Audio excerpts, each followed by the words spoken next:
All right, welcome back to another episode of Military Mondays. Today I'm going to go over the ACFT and specifically how to improve your score. I'm going to go over three things to kind of help you get a little bit better, hopefully, and then I'm going to go into a workout that I kind of just came up with on the fly to incorporate all of those things into one workout, and then that'll be it. So let's get started. All right, obviously ACFT workouts. Another PowerPoint format. It's just easy, so I'm going to keep doing it. Alright, so if you're unfamiliar with the ACFT, which you're probably not if you clicked on this video, these are the exercises. It's a deadlift, a standing ball throw behind your head, hand release push-ups, sprint drag carry, everybody's favorite, then a plank, and a 2-mile run. You could pause it if you want to see the scores for your age and if you're male or female. So yeah, that's the standards. And your goal should always be to max it, not just to pass it. You know, you join the Army to be above average, so don't be average overall. Next. All right, so these are the three things that you should improve if you're trying to improve your ACFT score overall. Just these three things are kind of going to help you in almost every category, and it's what I would tell people if they ask me, which when they do, this is the answer. So I'll go through real quick. It's cardiovascular endurance. That's just going to help you with anything you do, specifically the run, but it's going to help you in the sprint drag carry as well. But it's just good. You won't tire out as easy. Plus, the ACFT is a long test. It takes all morning usually to do it. So, the more cardio you do, the better off you'll be. The next, muscular endurance.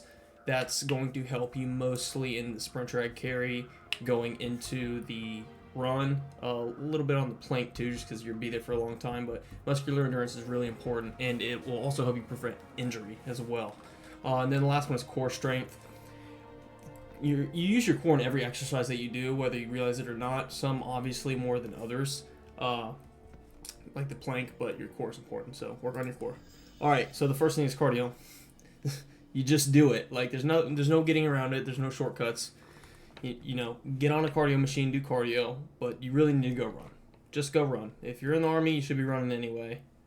I don't know why you're not, so do it. Muscular endurance. This is just three ways you can achieve more muscular endurance if you're already working out. It's just longer working sets, so slow your reps down and kind of get more out of those reps to increase that set, the duration of that set. The next thing would be just more reps in general, but you don't want to do junk volume because all that's going to do is slow down your recovery and not really help you gain anything. And then the last thing is to focus on the ACFT workouts, because the best way to get good at something is doing it itself. And that sprint drag carry is a pain in the butt, and it will be taxing on your legs every time you do it, no matter what. So if you want to get good at that specifically, just go start practicing it. It's that easy. Last one, core strength. It's needed for almost everything you do. You need it for walking around, really. If not, your lower back's going to take over, and that's why most people have back pain. It's because they have a weak core. Practice the plank. If you want to get better at the plank, just like I said earlier, practice it. There's no workaround to doing the plank. You just kind of have to do it. And then one thing that I really like to help with core strength, because it's going to involve your core and your lower back, is single arm carries. You try to stand as upright as possible. And a lot of people call them suitcase carries. You'll see that later in the video. I'll show you that. I think that's it. Oh yeah, there's some tips, and then we'll get into the workout. So tips. Increase cardio. Already covered that. Practice your worst events, obviously. If you're bad in some things, don't avoid them. Go practice them. Your hand placement for deadlift, that's a big one, especially a lot of people that don't lift a lot. If you don't lift a lot and you're looking to improve your deadlift, your hand placement is super important, because you have to keep that bar parallel to the ground. Whether you lift the weight or not, your weight won't count for your first or second attempt if that bar is not parallel. So you got to keep it parallel. The ball throw is a full body movement. This is something I can max out the ball throw, and a lot of people are like, how can you do that? It's because it's a full body movement. You're not just taking the ball with your arms and slinging it behind your head.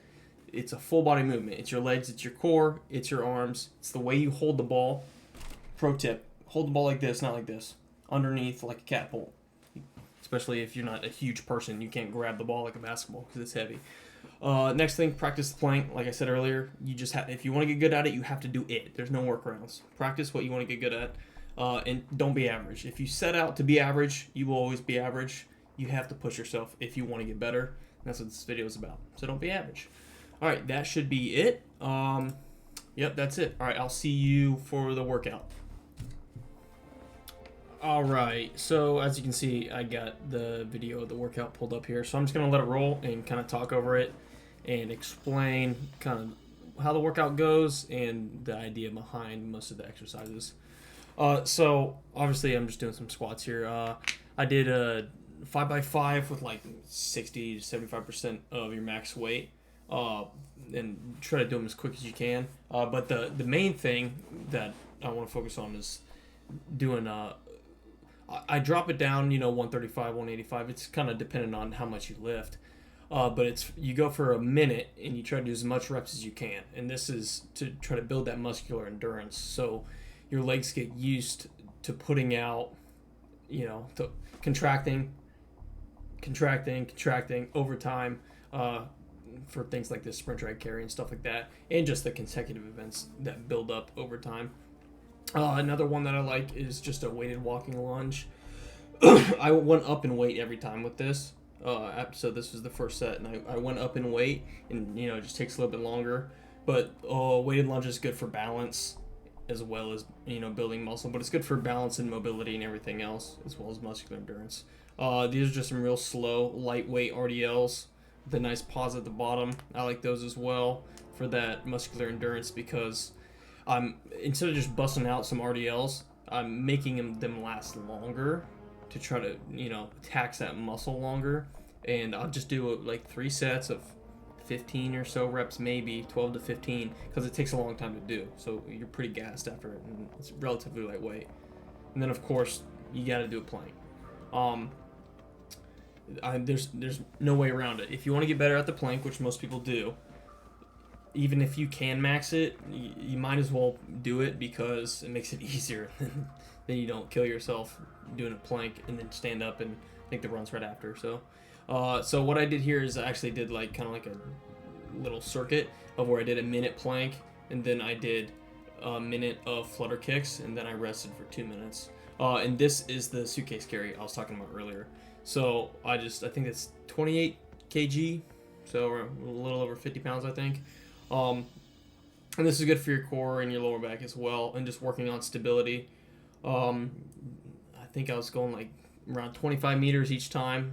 That's the length of the sprint drag carry, by the way. And then I would switch hands and just go back and forth for a little bit till you get tired, set it down, keep doing it. It's I don't really do too much worrying about the reps and sets on this. I just carry it and really focus on contracting my core and trying to stand as straight as possible and not leaning too far one side or the other, so you can engage your core and your lower back pretty well.